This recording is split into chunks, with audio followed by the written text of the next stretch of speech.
E aí, gente, Hackman aqui. A gente vai terminar a nossa sequência de vídeos sobre a teoria da incompletude de Gödel, que fala que a maioria das provas, muitas das provas matemáticas não podem ser provadas na prática. Botam aspas aí, porque eu já expliquei por que disso, né? E dei até um exemplo. E depois a gente, nos vídeos subsequentes, a gente estava falando sobre as máquinas de Gödel, né? Que são máquinas que se não auto-replica, mas se autocorrige. Essa é a palavra correta. As máquinas que se autocorrigem. Softwares que se autocorrigem.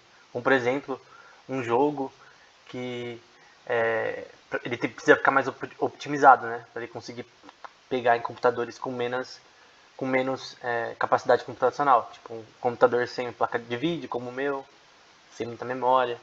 Então, é difícil às vezes optimizar um jogo bonito, bem feito, para isso. Então, às vezes até impossível. Então, imagina você criar um jogo que consegue fazer isso sozinho, né? Que ele se atualiza sozinho, vê os erros sozinho, quase como se ele tivesse consciente. Então, eu já expliquei como funcionava, né? Os módulos do sistema, que a primeira regra não, o primeiro módulo do software seria de aplicar essas mudanças. A segunda seria de deletar os programas antigos que não eram tão bons quanto os que são agora. Lembrando que o programa ele faz isso sozinho, né? Independente de alguém mexendo nele. A terceira parte ali seria de trocar o programa antigo pelo novo, que ele provou ser melhor. O quarto ali, ele tentando provar que o que ele fez está certo, né? Que ele realmente está melhorando a si mesmo. E o segundo é ele tentar pegar dois argumentos. Por exemplo, o argumento de um jogo poderia ser eu não estou conseguindo rodar dentro desse tipo de computador, que ele é muito lento. Então eu tenho que me optimizar para conseguir melhorar a qualidade de jogo da pessoa. E é isso não é a gente está fazendo, é o programa em si. Então esse é o primeiro argumento. E o segundo argumento é como eu vou fazer isso. E a gente junta esses dois argumentos, o problema e como a gente pode achar a solução. E no fim, fazer todo esse processo de novo. E cada vez mais se autocorrigindo. Tem programas que fazem isso hoje, mas nunca vi uma prova exata de um programa que realmente faz isso da forma que eu falei agora. Então é basicamente um programa que se autocorrige. E agora continuando nosso assunto, tem esse teorema da optimalidade global. Então, basicamente, vai tentar dar uma noção de um resumo de tudo que foi falado. A gente vai ver a parte B. Embora no começo, a parte A desse parágrafo, ele vai dizer em um tempo P, então em uma determinada linha de tempo, ele deveria executar alguns algoritmos de automodificação, né? Ele, como eu disse, se automodificar, se melhorar, independente dos seus recursos, né?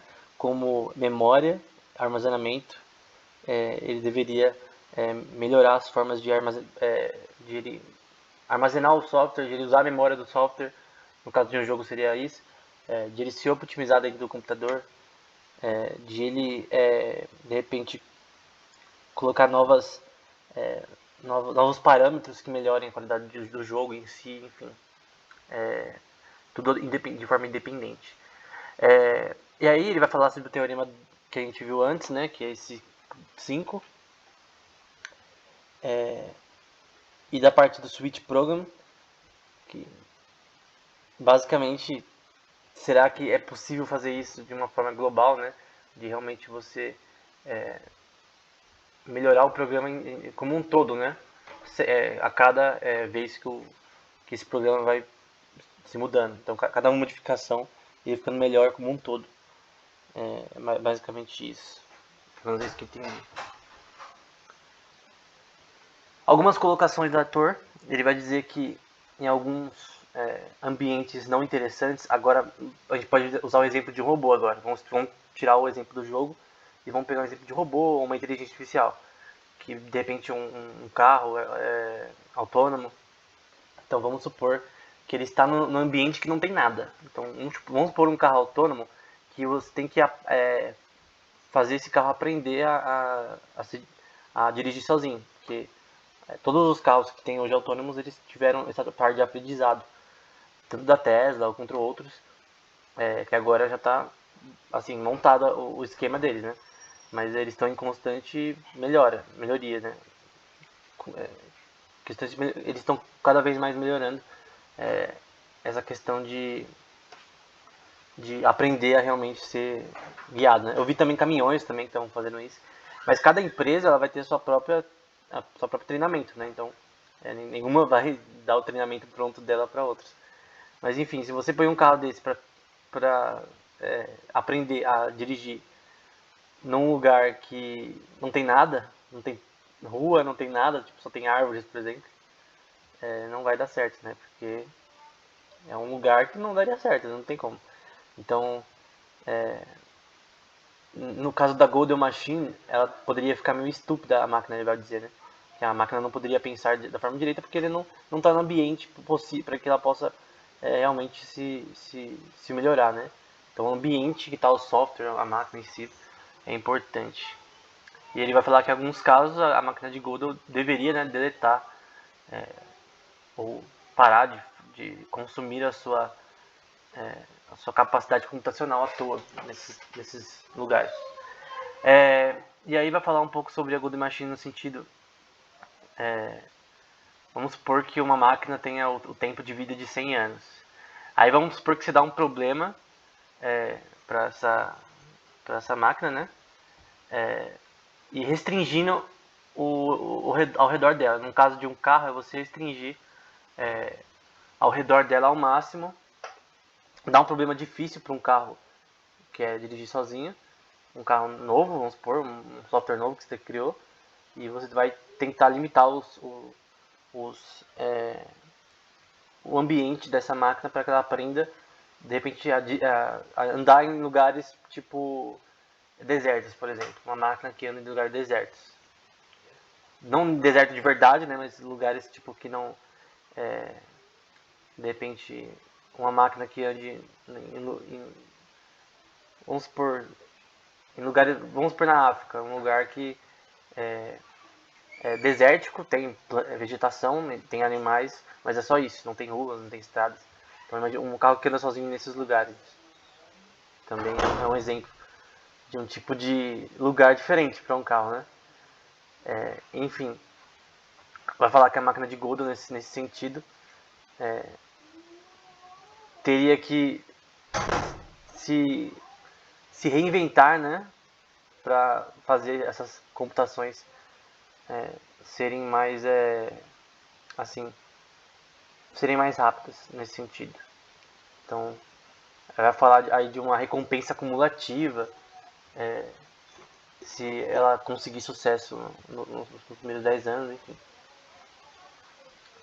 E uma coisa importante é explorando os recursos físicos do seu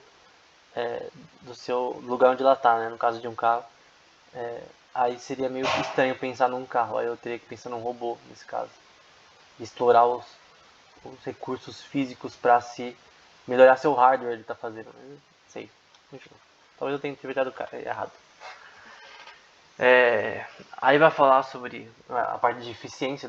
Vão ser 2 slides aqui sobre eficiência, que ele vai falar que a máquina de Gödel poderia até mudar a sua própria função de utilidade, né? E o teorema dela, então no sentido de se não só se autocorrigir, mas se auto-reinventar, né? Colocando novos valores, novos métodos de... Imagina um carro que ele inventa... Vamos supor que você cria um carro autônomo que ele funciona como uma máquina de Gödel. E aí ele se reinventa no sentido de ele mesmo criar um novo algoritmo de inteligência artificial, melhor do que o que você fez, para ele aprender melhor o que a dirigir sozinho. Imagina, seria algo bem tipo, interessante. De ele fazer a sua própria inteligência artificial. Aqui eu tô exagerando um pouco, né? E aí ele vai dizer que essa máquina também pode modificar os seus próprios axiomas, que seriam as suas próprias regras que ele mesmo criou para acelerar as coisas. Então, aí vem a questão do que a máquina vai ter que ser um monstro, né? Vai ter que ser bem consciente, assim, no sentido de conseguir saber seus erros e realmente tomar decisões, né? É uma máquina que toma decisões sozinha, tipo, doideira. Por isso que teoria da consciência é importante, porque se a gente consegue criar uma máquina que consegue fazer isso, a gente consegue simplesmente ter paz até, né? De, entre aspas, de uma máquina conseguir fazer as coisas sozinha. Aí, por exemplo, pode encontrar uma prova que os seus axiomas originais, ou seja, as suas teorias de que ela pode, vamos supor que ela tem um código que ela está rodando, um carro autônomo, por exemplo, ele está rodando, e aí ele criou esse próprio código, não fomos nós. Ele criou sozinho, ele se reinventou e criou um novo código, ele criou novas formas, novos métodos, novas funções para ele ser melhor, né? Para ele ser mais eficiente, principalmente. Só que aí ele vê que, pô, esse negócio que eu criei não tá bom tanto quanto eu queria agora. E aí ele vai lá e faz outro. E aí ele põe no lugar do antigo. Então é basicamente você analisar suas escolhas passadas e tentar se reinventar sempre. E lembrando que isso aqui é uma máquina que está fazendo isso sozinha. Então ela só é uma máquina de Gödel se ela está fazendo isso daqui sozinha, sem nenhum. Independente do observador, independente de nós. Embora a gente tenha que consertar ela devido aos momentos, enfim. Aí vai falar sobre se seres humanos são Golden Machines, né? Aí vai falar que a gente não sabe, né? É melhor que a gente pense que nós somos Golden Machines, né? Que a gente somos máquinas pensantes que se auto-melhoram com o tempo, isso é verdade, total. Embora muitas vezes a gente não quer melhorar, né? Embora a gente tenha provas cabais que a gente deveria melhorar, a gente é de alguma forma alguma Golden Machine. Até muito mais do que isso. Eu acho que nenhuma máquina pode superar a consciência humana no seu estado atual ou original. Aí é uma parte mais teológica. Enfim. Aí vai dizer que no sistema formal, lidando com incertezas, ele pode diferir substancialmente das expectações tradicionais de cálculo e lógica, pensamento lógico, né? Então é estranho dizer que o ser humano é uma Golden Machine, mas tem, em parte, sim. A Golden Machine é mais inspirada no ser humano, isso é verdade. A questão, será que uma Golden Machine teria consciência? Será que se a gente tivesse essa máquina, ela teria consciência? Consciência tem isso, né, gente? A gente viu vários vídeos sobre isso. Então, aí ele vai falar que vai ter a opinião dele é um pouco diferente da minha e de muitos outros pesquisadores, que ele vai falar que tem uma parte que, assim, uma falta de justificação técnica para uma consciência, né? Será que a gente realmente precisa de uma consciência para provar que uma Golden Machine é consciente? Será que a gente precisa provar isso? Como a gente consegue provar isso? Como a gente consegue provar que consciência existe no ser humano? Aí vai falar que ninguém ainda mostrou que a consciência é realmente útil para resolver problemas, embora resolver problemas seja algo considerado muito importante para a filosofia. Então vamos tentar entender. Ele está dizendo que consciência talvez não seja uma coisa importante para desenvolver máquinas que pensam, que é uma opinião, embora muitos possam discordar, muitos que a gente já viu no canal. Então depende, né? Ele vai dizer aqui, né? Então vai falar se ela está consciente ou a par do que está acontecendo no mundo. Vai dizer que o próprio comportamento dela pode estar aberto para autorreflexão ou modificação de si mesma, né? Enfim. É basicamente o que ele falou antes, né? O que ele falou antes no artigo inteiro que a gente já falou. E conclusão, né?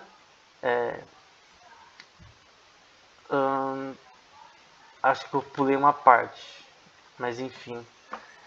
Porque eu lembro que tinha uma parte mais pra cima nessa conclusão. Mas ele vai falar que, basicamente, ele vai comparar essas máquinas com os seres humanos, né? Que se algum problema, por exemplo, alguma função, ele vai dizer, né? Se essa máquina não conseguir achar uma forma de conseguir provar que um teorema é bom, né? Que ela está propondo, então os humanos também não vão conseguir. Enfim, eu acho que eu pulei uma parte ali. Mas enfim, essa foi a Golden Machines. Espero que tenha sido útil. Foi meio truncado esse vídeo, mas espero que tenha dado para entender. Se eu não me engano, é Stuart Hameroff, né? Que fez esse artigo e é muito bom. Então, recomendo que se leia todo. Não é tão complexo, nem a parte matemática é tão complexa. Só ler com cautela, cuidado. Então era isso. Então, será que é possível criar Golden Machines? Eu não sei, mas com certeza ela conseguiria jogar xadrez com um gato e ganhar. Então, até o próximo vídeo.